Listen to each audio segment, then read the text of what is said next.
ज्ञानोबारायांनी जन्माला यावं हे आपल्या महाराष्ट्राचं भाग्य आहे. ज्ञानोबारायांनी या महाराष्ट्रामध्ये जन्म घ्यावा आणि तो जन्म घेऊन त्यांनी ती ज्ञानेश्वरी सांगावी आणि ती ज्ञानेश्वरी परंपरेने आपल्या समोर यावी, यासारखं भाग्य दुसरं काहीच नाही.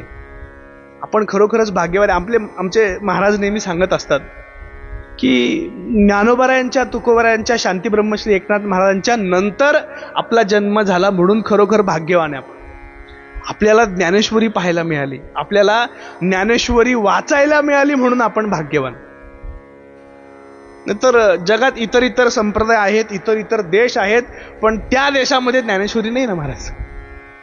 त्यांची प्रगती भरपूर झाली असतील, 40 वर्ष ते आपल्या पुढे असतील, 50 वर्ष पुढे असतील, पण ज्ञानेश्वरी त्यांच्याकडे नाही आहेत.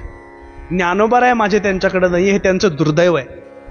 आपलं सुदैव की ज्ञानोबाराय आपल्याकडे आहेत, आपलं सुदैव आहे की आपल्याकडे नामदेवराय महाराजांसारखे संत आहेत.